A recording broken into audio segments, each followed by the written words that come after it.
everyone, it's Santiago, and today we're going to be talking about a very, very influential time in American history, the decade of 2000.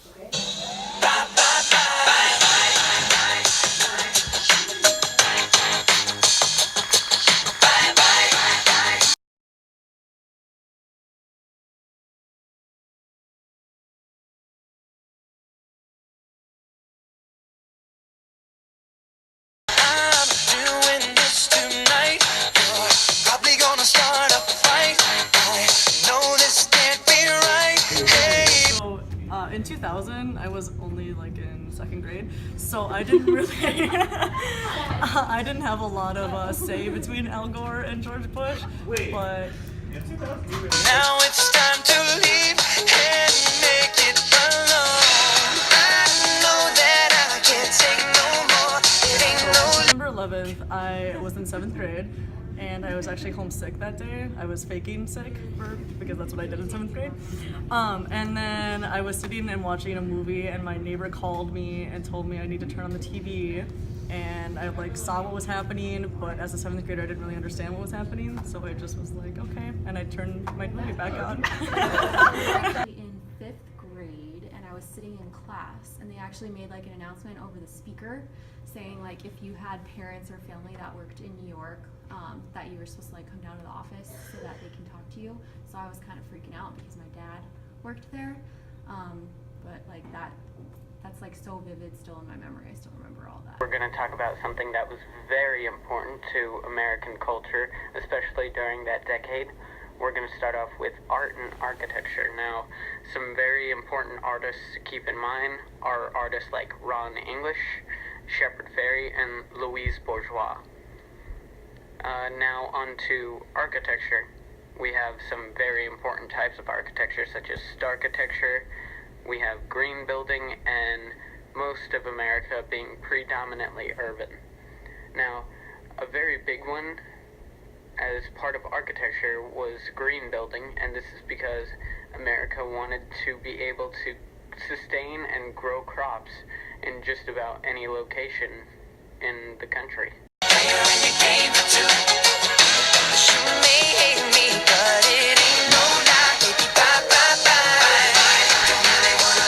So next we go on to a very underrated but also very important aspect of American culture back in that decade. We go on to books and literature, and we have some very wonderful books, such as Killing Yourself to Live by Chuck Klosterman, which was published in 2005. We have Blue Like Jazz by Thomas Nelson, published in 2003. We have Harry Potter by J.K. Rowling, published in 2007. I'm going to move on to another very big and also very influential piece of the decade. We're moving on to fads, fashion, and sports. Now, for some fads, we have Barney bags, which are basically giant purses. We have some slang, such as peeps, which meant friends or people, and then we have rents, which meant parents, and so forth. And then on to fashion, we had lots of denim. People love denim. We had denim everything. We had halter tops. We had boot cut pants, Mr. Higgins.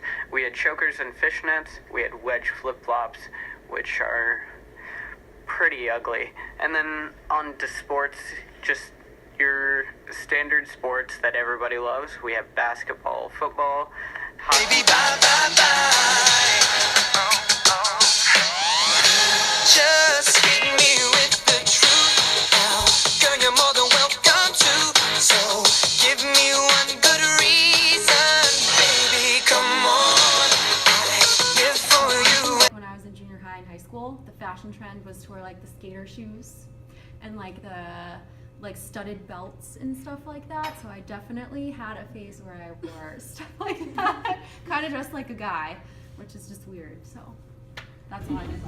there was a weird time where everyone wore like jeans, but then skirts over the top of the jeans. That was something that was big in my high school.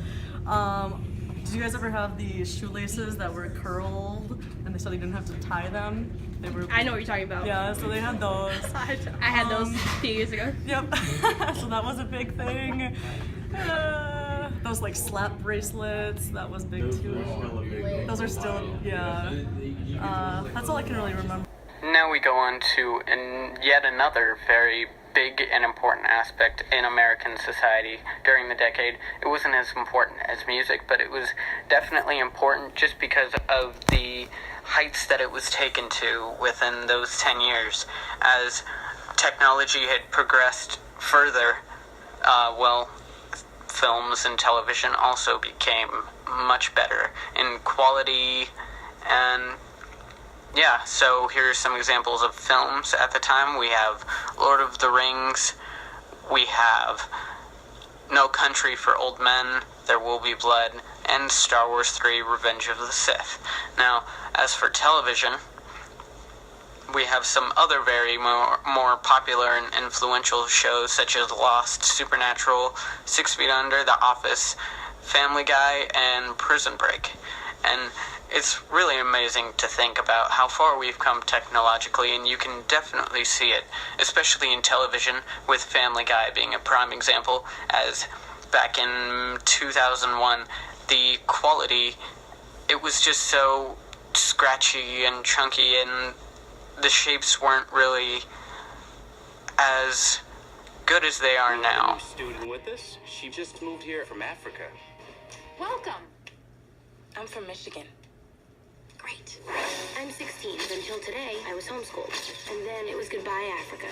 And hello, high school. Hi, I'm Katie. I'm Janice. This is Damien. Watch out, new meat coming through. This map shows the school's central nervous system, the cafeteria. You got your cool Asians, burnouts, jocks, the greatest people you will ever meet, and the worst. So you've never been to a real school before?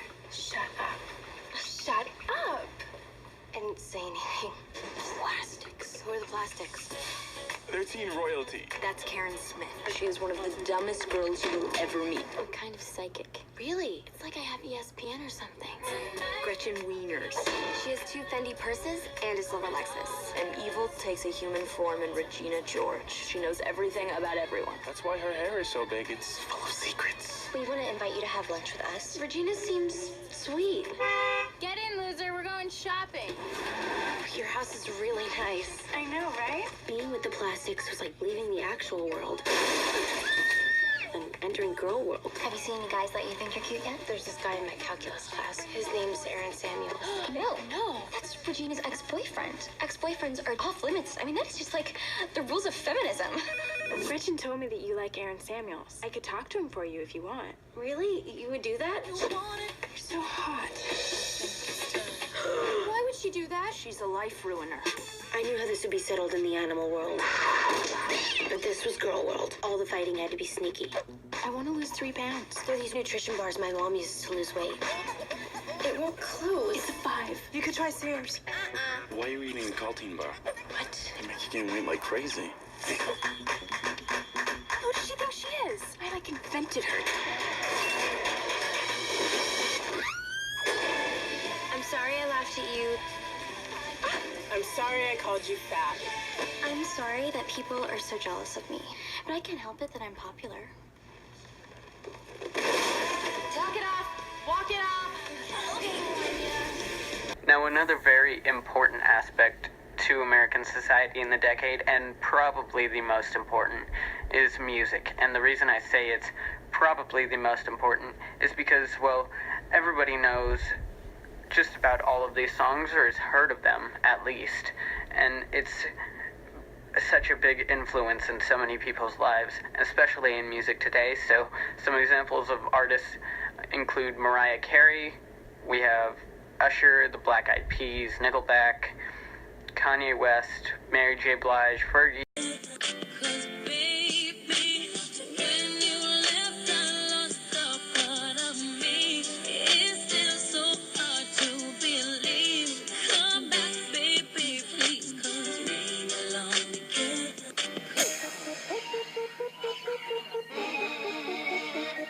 Let me talk. Let it rain. Let me talk. Gold digger, way over town, that digs on me. She killed me, mom. Now, I ain't saying she a gold digger, I'm in need. but she ain't messing with no broke.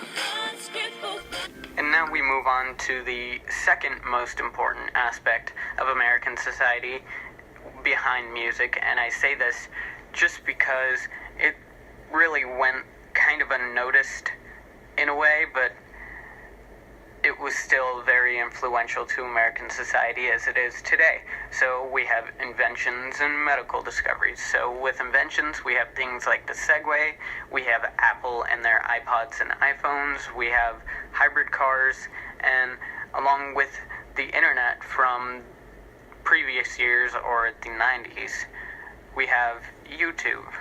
And then we have medical discoveries, which also progressed in an insane amount just because of how technologically advanced we became. We have HPV vaccines, we have organ replacement from stem cells, which was actually only being worked on rats, but the fact that it was working, it's amazing to think about. No more, it ain't no lie.